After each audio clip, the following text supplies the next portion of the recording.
The views and opinions of the hosts and guests are their own and do not necessarily reflect the position of the management and staff of Guardian Network.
But if you we know, but outside turning, you will one of us. Like I'm just grabbing low. Don't act like you don't know, you know. And you know. Oh, how I hear you know. Good morning, good yawning this morning. It is Thursday, the 10th of June, 2021, and you're tuned into 96.9 FM Guardian Radio. That means you're on the clock with Erin Greene. On the clock, we engage organizations, institutions, social and cultural leaders, and ordinary people to better understand the impact of public policy, private sector development, and emerging social and consumer trends. On the clock, we have conversations that help us understand and navigate a rapidly changing Bahamas. Today's show is brought to you by the Department of Inland Revenue. I'm so glad to have them as a sponsor on my show. So before we get into today's show, and in fact, I can tell you what we're talking about right off the top. We're talking about the U.S. Embassy's flag-raising exercise and the public response to said exercise with representatives from the Bahamas Organization of LGBTI Affairs. But before we get into the show, let me tell you how you can join the conversation. Of course, you know you could tune in to 96.9 FM on your radio dial, but we're also streaming live audio and video on GuardianTalkRadio.com. You can listen on TV on Cable Bahamas Channel 969 or in Flow Channel 612. Or you can download the Guardian Radio app for your Apple or Android smart devices and listen to our audio feed or watch us on our video feed right there on the Guardian Radio app. You can text us on the Guardian Radio text line at 422-GR96. That's 422-GR96, 422-4796. That's powered by BTC and standard text rates apply. You can also call us at 323-6232, 325-4316, or 325-4259. Now, joining me in studio are Alexis DeMarco, Mr. McTeer, and on my Zoom call, I have Mr. Natino Thompson. Now, I'm introduced in the midst of, in this first section, they may feel compelled to engage what it is I'm saying, and I just want you to know who the voices are in the room, right, as we get going. So the first thing I have to do this morning is send a shout out to some wakers in the country. I don't want you all to forget now that the holiday is gone. See, some of us is just celebrate the holiday, and we forget that you're supposed to celebrate the wakers that make the holiday possible. So I want to send a shout out to all the Super Value staff, especially the top of the hill Mackey Street staff. Now, when I say especially, that's because that's the store that I go to most often, right? I want to talk to you all about dedication to a community. And it's, right? It's not just dedication to a paycheck or dedication to a boss or a company. It's dedication to a family of people that make a company work. Now, we including in this all the people who work in the food service industries, because I don't think we respect the people who cook our food and manage our food sufficiently. I don't think we take the time to understand what is required of them to ensure that the food is of the highest quality. Like I said, focusing on this Super Value Top of the Hill this morning, because that's where I frequent. The staff there, they awesome, okay? They pleasant.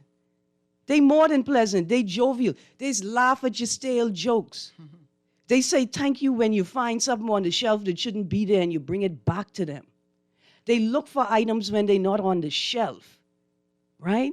I want to send a special shout out to one of the, got to be the hardest working team in the country, the frozen and chilled section. And they got one woman in there by the name of Denise, and the government need to hire her immediately for all of their inventory management needs. Now, when I say her, I say only her because you can't take the whole team. You can't take Pinder and Denise and the whole team. Or Super Value would have nothing. But in these little ordinary places, you will find people doing world-class work. And you don't ever think about it.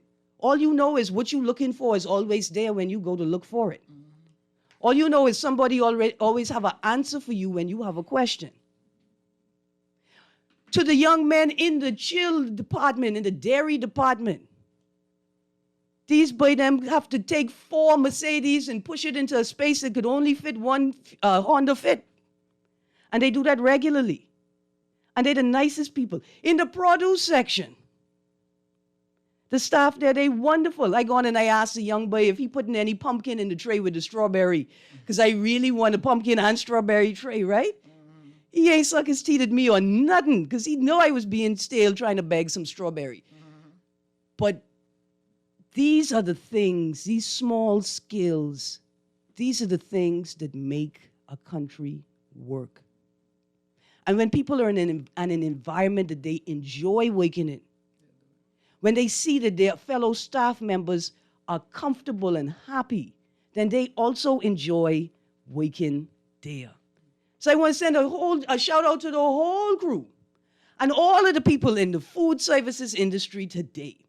I also want to send a reminder to us Bahamians that we're picking up some American tendencies, some little cultural things that maybe we should reconsider, where we treat retail workers like labor, slave labor. Like, I come to spend my money, so don't give me no noise. I come to spend my money, so take whatever it is I give you. My money is more important than anything. We have to shift these cultures. We have to get back to a space where we recognize and acknowledge that every single thing we do in this country requires a team. It requires a group of people. It requires more than me one or my little family or my small community or my one business. All of us have to be working for the thing to work. Also, it is still fruit season, the most wonderfulest time of the year. And I promise you all I'm going to inundate you all with information and news and stories about fruit in your own country. And I'm going to be a little y'all. This week alone, I have had sea grape lemonade, scarlet plum and lemonade, Spanish red plum lemonade, and Guinnep lemonade. Why? Because I ballin' on a budget. And you could make all of them things too with just a small little handful of fruit, you know. You ain't got to be no big baller, like go to fancy hotel and try to stay after the curfew start until the morning baller. You ain't got to be that type of baller. You could be a regular baller like me. Anyway, I say that to charm y'all and to remind y'all too could be living the grand life. Iced scarlet plum lemonade. Put a little Guinnep lemonade in your mimosa. Right? Be real fancy, Bahamian fancy. Also, to the politics, I know you all thought I was going to talk about politics this morning. To the politics, I wanted to say good morning to the Honorable Deputy Prime Minister and Minister of Works. I know that you must be under heavy pressure right now, seriously considering the responses of your fellow colleagues and professionals and citizens about your response to the ruling yesterday. But I don't want to talk about the ruling. This is what I want to talk about. I want to talk about things that you are responsible for. This morning on the way to the station, I had the mispleasure. It wasn't even pleasurable. Like, you know, sometimes you see something and you could crack a joke and laugh, or you could say, oh, I could go just talk about it on the radio and don't feel so bad. But I in a conundrum. I had a displeasure of watching a gray Ministry of Work truck struggling to overtake us on Nassau Street in the center lane, which is not really for overtaking. But that's not the point. The point is, y'all know that truck can't overtake nothing. Come on the radio and fuss y'all off for doing foolishness in the road and ignoring the traffic controls. Right? That's what you thought.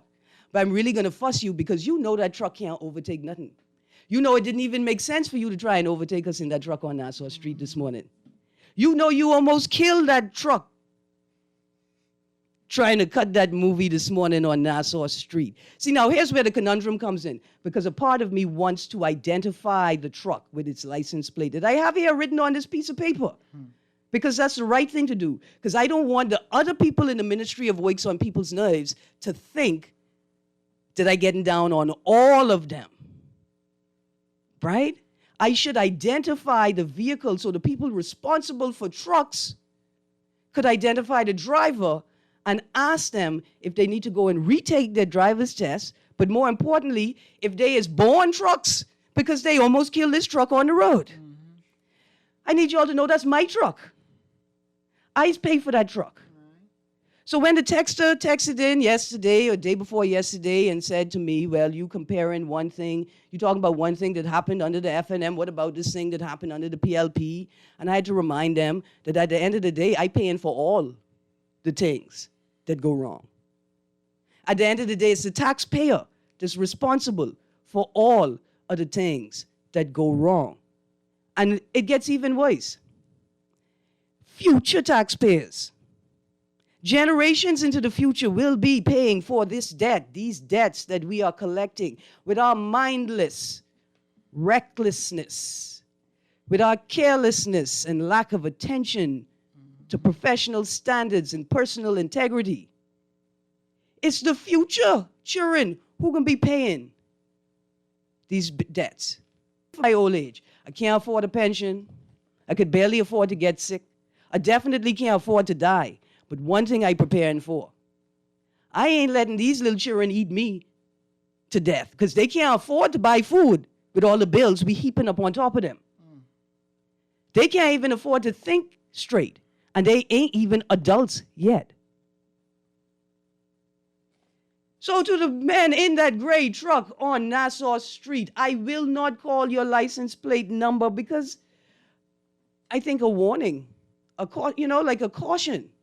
Like somebody gonna find y'all and tell y'all, stop doing foolishness in the government truck. Do you see how easy it is to get caught and identified doing foolishness in them people things? It ain't even yours, it's mine. It's my things. It's our things.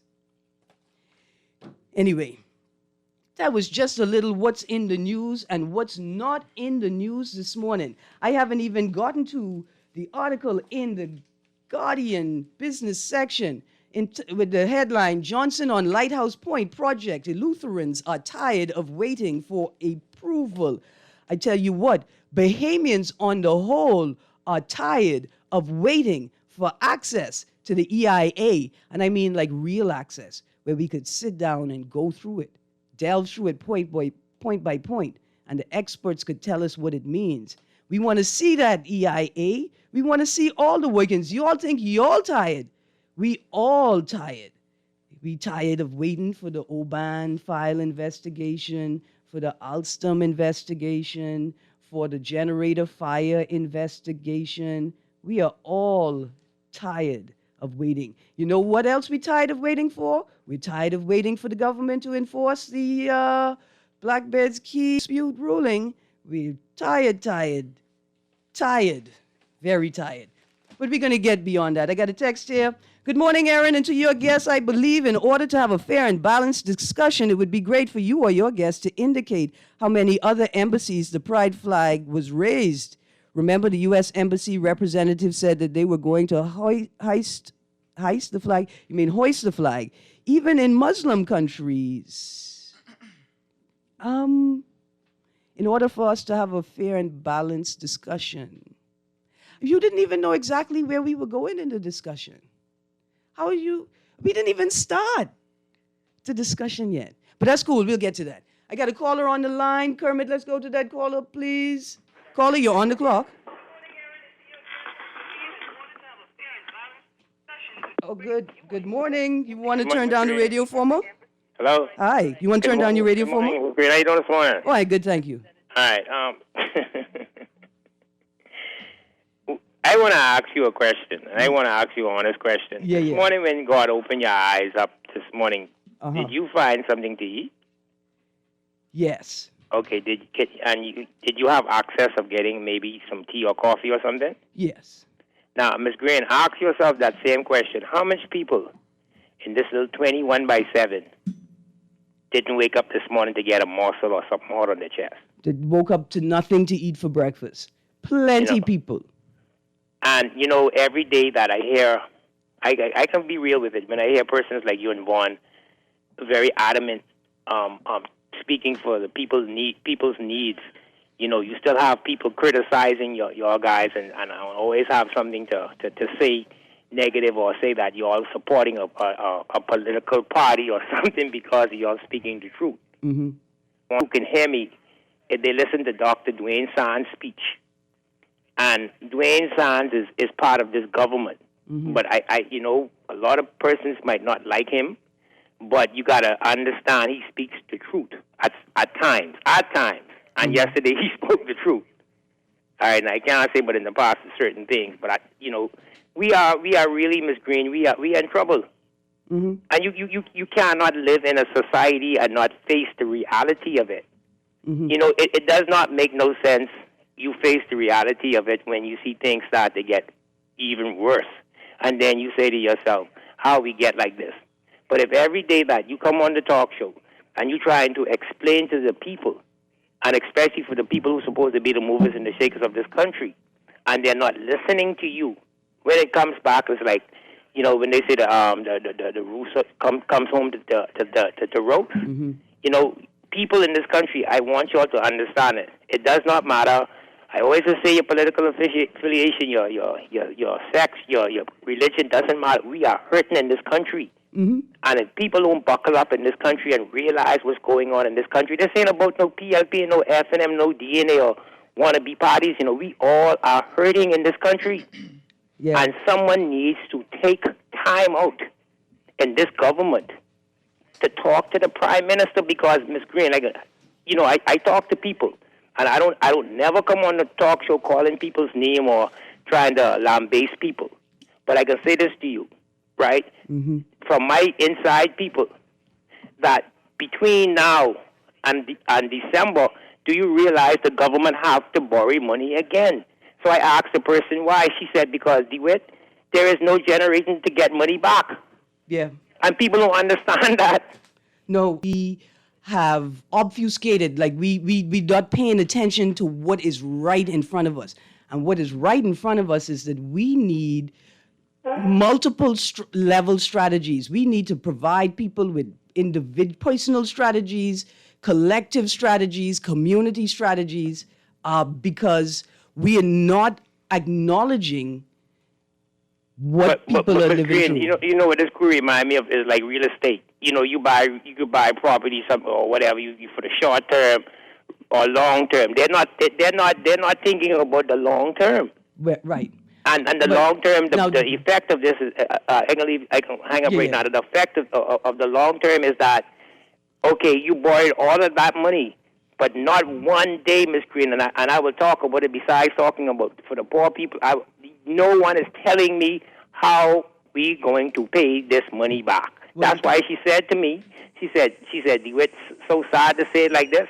Between now and December, the government will borrow money again or raise the VAT. You're right, do it. And I want you to document that for me, please. All right. All right, have a good day, ma'am. All right, thank you, Yes, ma'am. Thank you, DeWitt. I want to delve deeper into the dynamic, right? Because I won't ascribe this to just one particular party, right? Some of these issues go beyond the party politics. and go into a political culture, right? And the way that we govern. But we're not paying attention at the national level to all of the needs of the people who are impacted by the pandemic and people who have been impacted by Dorian. We have not nearly come close to providing the social psycho services, or they call them like social psychological services, to try to maintain or find stability in this wildly changing and uncertain time, right? And sort of today, we're going to delve into the impact of this on a smaller part of our local community, right? That's why I play that song, Eyes of Bahamian, at the top of the show, because the things he talked about in the song, those are the things that make all of us, right? Like, he's Bahamian. That's all us, whether we gay or not. Eyes of Bahamian, because tell me the thing started 1:30. So I'll be there by 2 when it really start, right?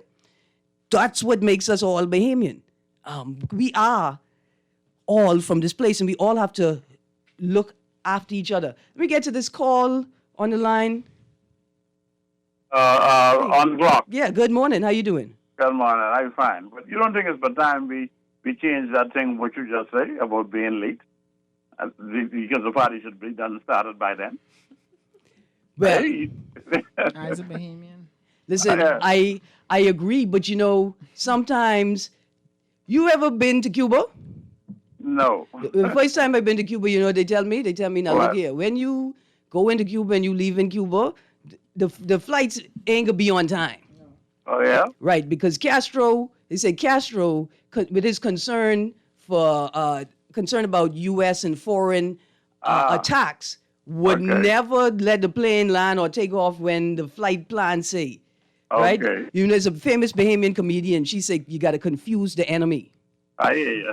Right? Anyway, That's what it ain't Bahamians that- be doing, I confusing the enemy. understand. But it ain't that what I call for. Yes, sir. What I call for is Dwayne Sand. Yes, sir. Okay, the ex-minister of health. Mm-hmm. And he's got a great promise of becoming and then prime minister. Mm-hmm. Okay, what all he has got to say concerning the budget? Mr. Stan should have told us all of this about 3 years ago. Why at this late hour you're going to bring this to us? We knew where we were headed, Mm-hmm. and you knew, and he also knew too. That's when he should have slowed them down. But then something just clicked in my head to tell me that he couldn't tell his prime minister that. Because his prime minister doesn't listen to his cabinet. That's what it seems. And I'm also wondering if Mr. Sands is honest enough to become FNM leader, honest enough to become prime minister, and honest enough to become minister of finance. Now, look here. You want me to bust joke right now. What is the standard, being honest enough to be a leader of a political party? I'm sure anybody could do that. But the point I'm really making is that we don't know what their standards are because they don't tell us. No. As if we don't deserve to know the standards they require to promote people to leadership. Yeah. It is so sad, and the thing about it, so poor standards. And they are professionals that went to school and like to tell you that they've got this master's degree in this and doctor of this and all that. Mm-hmm. But here it is.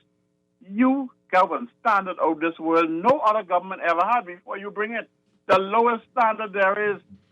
Okay? You can sit there and show jazz and your fellow MP that is sitting, that was elected, that got you to power, and you bring in one fresh man, you even ain't sure if somebody can elect him.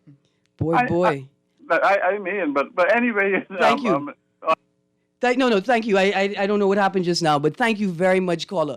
We're going to bring that up when we get back into some discussions about the political culture, politics, and how they operate in this country. You could hear that music. We go into a break, and when we get back, we're going to get into this conversation about how all of us is Bahamians. Thank you, Kermit. That's a wonderful song. Come on, sing it out loud. I am a Bahamian. Come on, sing it out loud. I am a Bahamian citizen, 242 resident, native son of the 8 Mile Rock settlement, highly intelligent, ladies and gentlemen. Let me introduce Papa Smurf In the element. Bahamian. I getting ready to make it count this time. Census 2021 for your family line. You better get ready.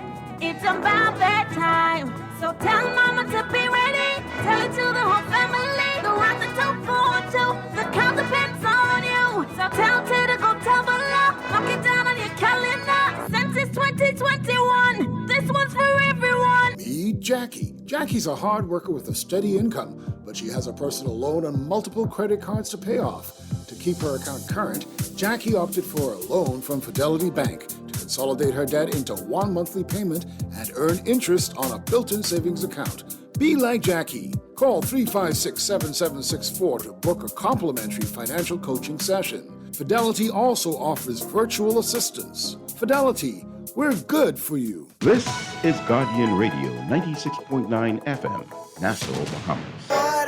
I just go to profile with somebody daughter. I like you, but I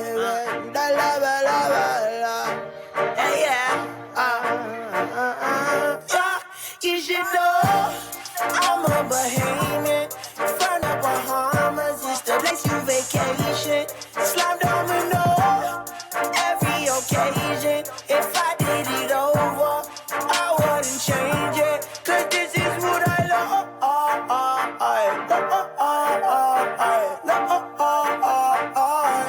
Oh, that's what I like.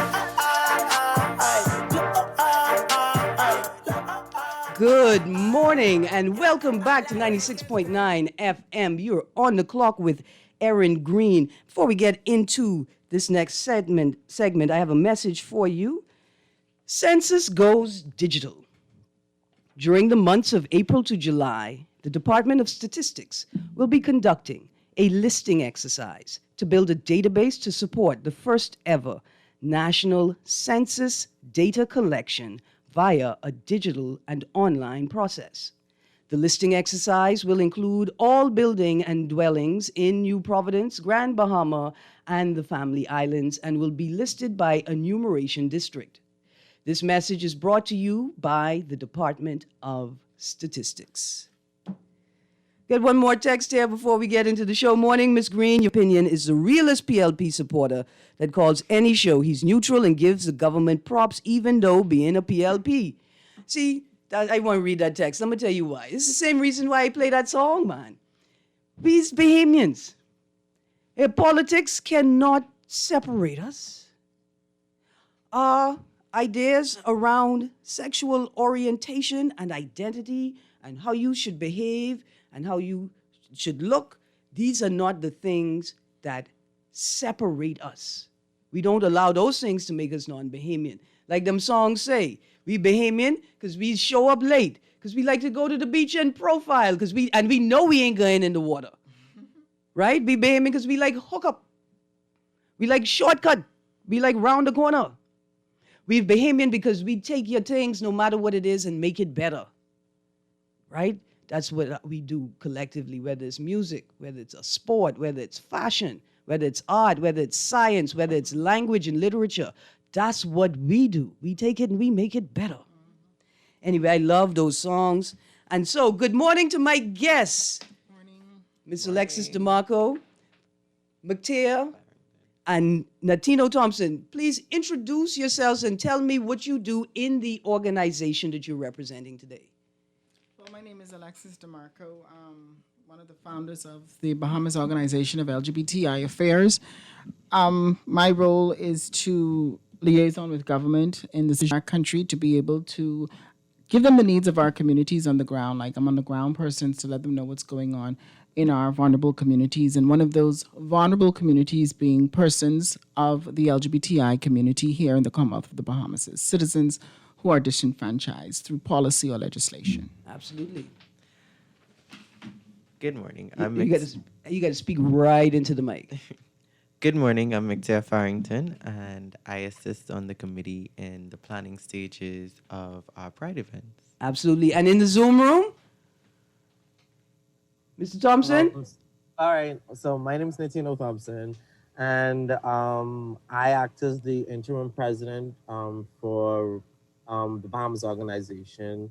of LGBTQI affairs, and I help with the day-to-day strategies, as well as anything that needs to be done. Help, organize events, press releases, whatever needs to be done just to get our message across and help the movement move forward. So yeah.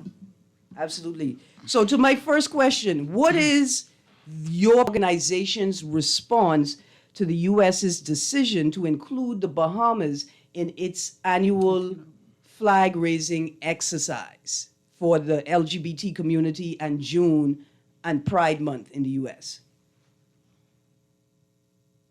Mr. Thompson? Well, I'd say this. I think our response is one, like we applaud the decision by the U.S. Embassy to raise the flag. We think that it's a great step in the right direction. I know that, and we're going to continue to talk about, what the Bahamas Christian Council has said. And while I don't think that that the U.S. that the United States has its flaws, right? But I think that when it comes down to this particular kind of matter, I think that they're on the right side of history with this one, right? All right. And I think for me, personally, I think that I'm a bit saddened by the fact that it takes another country to recognize the humanity of LGBTQ people living in the Bahamas. I think that's the crux that I always come back to, because it's not my country recognizing the humanity of these individuals who are holders of passports, who are back payers, who are taxpayers, and I think that's where the issue comes in. So yeah. All right. Do you think? Okay. Let me get to the next question. From what you've seen on the ground and in the media, what has been the response from the general public? So there's a mixed Sorry, go ahead. There's a mixed response on the ground. You got to go right to the mic. There's a mixed response on the ground. We see when anything related to LGBT or anything related to Pride, a lot of people think that it's going to be a big parade. A lot of people think that, we're trying to demonize the country or,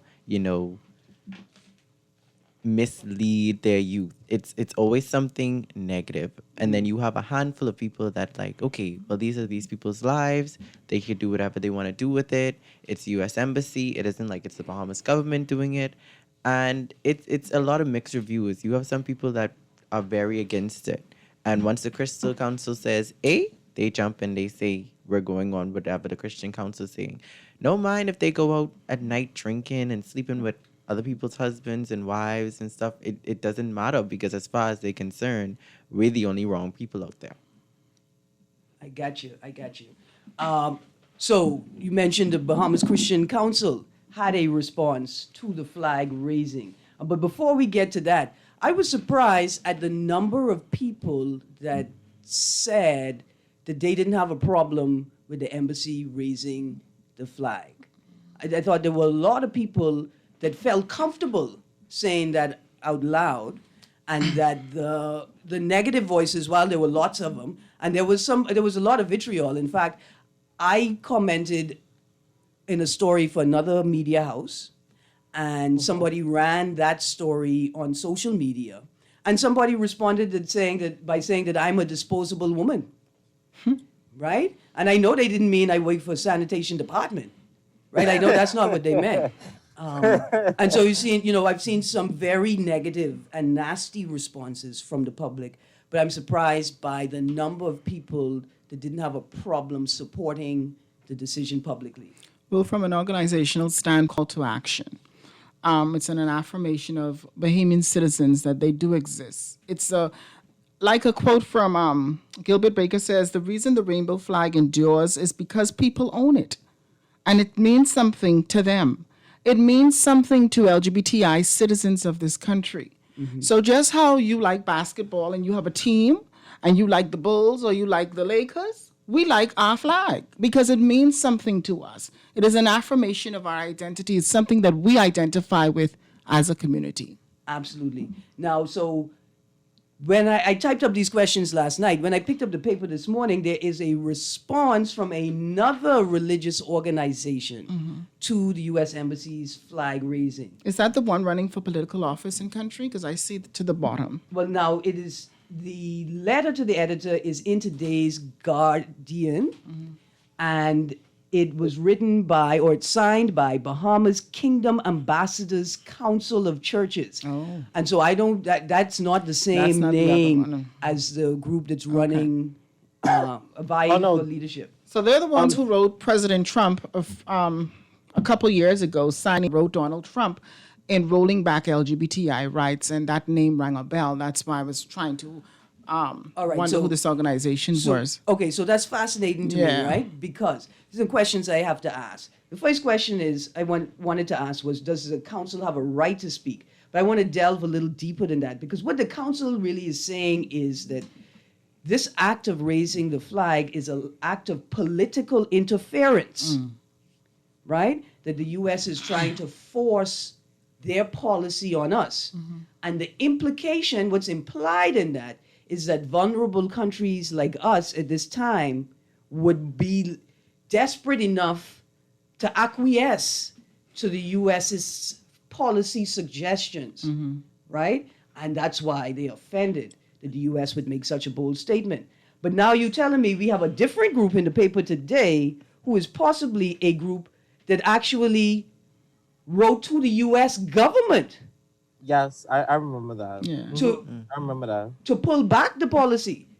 And so, looking at the BCC's response in juxtaposition to that, the BCC is accusing the U.S. of engaging in politics, right? And this is a foreign policy exercise.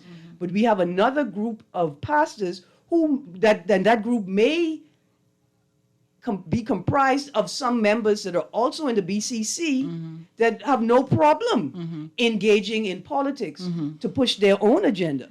Well, we have to realize the Bahamas Christian Council is a registered NGO in the Commonwealth of the Bahamas. Speak on issues that they feel is important. Right. So they have a right to speak. Yeah, they have a right to speak. They have a right to engage. Yeah. But when you are selective in your engagement, that's where it becomes problematic. Where you are selective when it comes to who you engage with is problematic. Okay, so stick a pin there. What you engage about, as far as I'm concerned, the Bahamas Christian Council is an NGO, a Correct. non-governmental organization. Correct.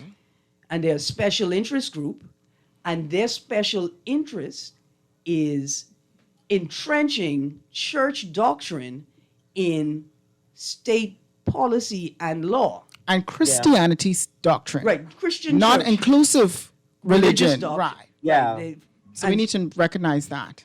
right? Not And just so that, it- Erin, if I could say, I think that you said it aptly. They're a lobbyist organization. Correct. Right. That's what they are. They lobby right. for So for that. when Mr. Marco says selective engagement, I only expect them to engage on issues that have a policy or a legislation impact or potential, right? So I don't expect them to engage when a woman's organization says, or I don't expect them to just jump up and release a press statement that says, teenage pregnancy is on the rise, and we are encouraging our churches to run programs to support young mothers. I expect the Bahamas Christian Council to release a statement that says, teenage pregnancies are on the rise, and we are asking the government to enhance its social services, right?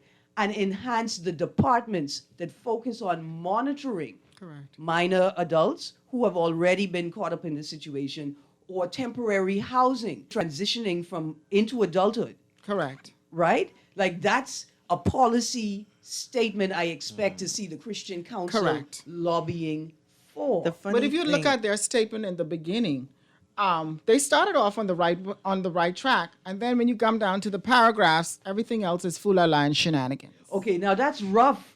I can't allow you. Okay, so here's what I'm going to say. The same way I critique Desmond Bannister and tell him he can't tell the people the judge's ruling is silly, is the same way I would say to all advocates, don't focus on your perception or feelings about the religious leaders.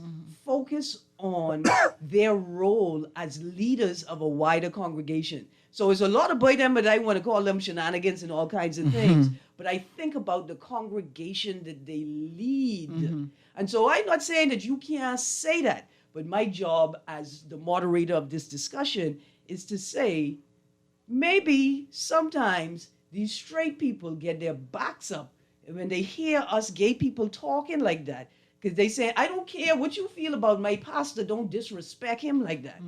I look at it differently. I could say to myself, that man practicing foolishness, but my respect for the congregation that he leads and relies on his wisdom and integrity makes me pause before I use that heavy language and crack joke on him in the public. So we've seen this before, right? Right. We've seen movies come to the Bahamas, and then the Christian Council makes this big deal about a movie because the movies are apparently going to transmit demons or whatever they feel like. But when it comes to real life issues, where is the Christian Council?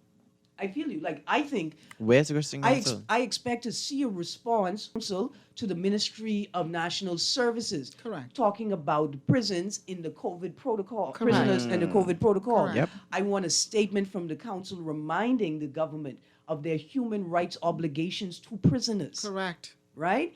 And that there should be a standard, adequate, and internationally approved protocol for the application of vaccines, which includes prisoners having the option to opt out, right? Like, that's what I expect the council to be speaking on. Agreed. Okay, so guys, let me get to this call, and then a couple of texts, and then we're going to get back into here because I got some question. Caller, you're on the clock. Good morning, caller. You still there? Yeah, I'm still here. Good morning. How are you? Oh, I'm holding, thank God. I am called you to ask you a question. Yes, sir. What's the meanings of LGBTI? Okay, LGBTI. Oh, it's B. Yeah. So Okay. L is for lesbian. That's women who are attracted to women emotionally, physically, and sexually, or romantically, right? Okay. The G is gay. That's men who are attracted to men emotionally, romantically, physically, sexually. Then there's bi. B is bisexual. That's people who are attracted to both men and women emotionally, romantically, physically, or sexually. The T is for trans people. Those are people that have a different gender identity than the norm, what we call the norm, but it ain't abnormal. And then there is I, which is intersex. Now, intersex may be a new term in the Bahamas. We know that term as hermaphrodite. Which is violence and disrespect. Right, and the Which is community. That's the term that we typically use in this country. But medically, the term is intersex, and people who are diagnosed as intersex prefer us to use the term intersex rather than hermaphrodite, even though we may be more familiar with the term hermaphrodite. Yeah, because hermaphrodilia deals with animals. Like the queen conch, most queen conchs are hermaphrodites. Okay, so they're saying that the term hermaphrodite is typically used when describing animals and their sex organs, Like right? the queen conch. Like the queen conch that has both male and female. Yes, a few of them do have both. Right. And so as the times have changed, because there was a time when nobody made any fuss about the word hermaphrodite, but the times have changed, and the people who actually are diagnosed with that condition say, we don't like that term anymore, and we would prefer you to refer to us with this medical term called intersex. And that's where there's a difference of the LGB, that's sexual orientation, and the T and the I deals with the gender identity. So that's the two difference. You good, Bremen? All right. I hope you are good, Bremen. We're going to drop that call. A couple of texts here. Miss Greene. Okay, I'm going to get to that PLP text in a bit. Good morning, Erin And to your guest, I can't find no other country where the U.S. Embassy hoists the pride flag. So this is just a bully tactic by some very excited political appointees in the U.S. Embassy. That's interesting. So, but let's. Do you have any other country Yes, names? of course. Jamaica, Guyana. You can Google these things, and they're actually on our Bahamas organization. Guyana, Trinidad and Tobago, Barbados. The Caribbean region has took the opportunity. The U.S. embassies in these Caribbean, CARICOM countries have taken the opportunity and the political will to recognize the LGBTI citizens of that country. So you can find that this is not just in the Bahamas. This actually has been going on over the past 6 years. The Bahamas is just catching up. This is our first time to ever see the flag risen in our country. Okay, and now with the whole bully tactic thing, why you think it's a bully tactic? my whole thing is they're not holding the visa in front of our face saying, okay, well, if you don't comply, we'll take away your visa. Yeah. So I don't see where the bullying comes in, because that's, to me, that's the biggest thing they can do is take away our visa. Then you would have to be worrying about how you can travel and how you can get stuff to and from. Right. So they're not holding the visa. They're just simply using their soil, because to my understanding, where the embassy is placed is their soil. So they're using their soil to hoist their flag. And to me, I don't see a problem with it. I've seen in the same kingdom, the Statement same in the letter to statement, the editor. it said that you are guests in my country. You know, you are guests in my country, but if I am reminded, when we step onto the embassy's soil, we are technically a guest in their country. Correct. But So- for me, it's the disconnect, right? Right. Like they're guests in your country. You treat us like we don't even belong in our own country. yeah. And how do we reconcile these politics? But look here, I got 3 calls lighting up. Let's get to those calls. Caller, you're on the clock. Caller, you're on the clock. How you doing? I'm good, thank you. Good, good. Yeah, I think the flag raising question, it was about, a flag being raised. I don't. Yes. Okay. Yes. Okay. Right. Okay. Thank you. Got another caller on the. Erin, I call you back to let you know the call had dropped, but I got you. Okay. Thank you. No, thank you very much, Bremen. Hey, thank you very much. I got another call. Caller, you're on the clock. Yes, good morning, Ms. Greene. Hey, good morning. How you doing?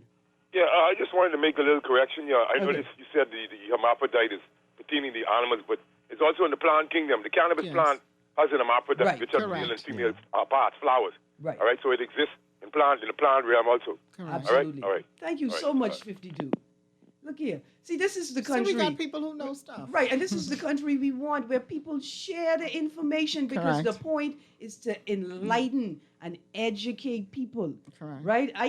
I share my information with anybody. You don't have to love gay people. You don't have to like gay people. You just got to know how to be kind to other people. I like that word you just said there, because a lot of people did when we first started Pride did not understand what Pride meant for the Bahamas. And the main thing that Pride meant here in the Bahamas when we launched in 2020 was education, Now we're going into understanding our allies, but it's mainly education was the main thing about Pride 2020. Absolutely. Okay, so I got a text. The texter says, I'm referring to those Muslim countries that they mentioned, not third world countries. Okay, texter, you see we running out of time here, right? But let's do this. So first of all, the Bahamas is not a third world country. Okay, let's get that politics correct. The term third world comes from a global north. That's like a U.S. Russia political dynamic that has nothing to do with us. So first of all, we're not a third world country. Second, you comparing us to those Muslim countries? Do you want to be compared to those Muslim countries?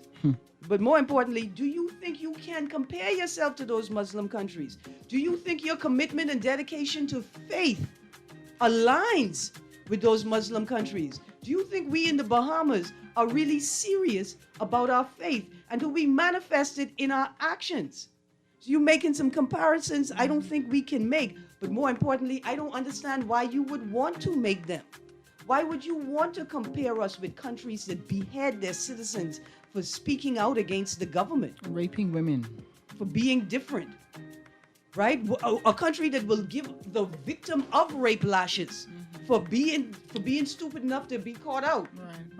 Why would you compare us to them? I think much more highly. That's a Bahamian time. Yeah. I have much higher standards for Baham- us as yes, Bahamians. correct. I believe you are far more than that, just as I am far more than that. We better than that, Bahamas. And many of us already know that. And somebody can find you today and give you a hug so you can understand the greatness within you too. Anyway, I gotta go. I love this music, but I gotta dip out because Leon Miller and Unleashed is up next. But I'm gonna have the representatives of the Bahamas Organization of LGBTI Affairs back on to discuss this because I want you all to know we as a collective agree about far more things than we disagree about. That's true. And that's important for us to understand too. Anyway, I got to get out of here. I want to say thank you to the texters. Yes, you're right. It's taken, not tooken. When we get excited, we just use and make up words. Why? Because we're Bahamian. You think Jesse Jackson is the only person who could make up words? But thank you, texter. Thank you for sharing that because that's what we do. We help each other out. I got to go. Stay tuned to 96.9 FM anyway, though, because it's going to be a great day.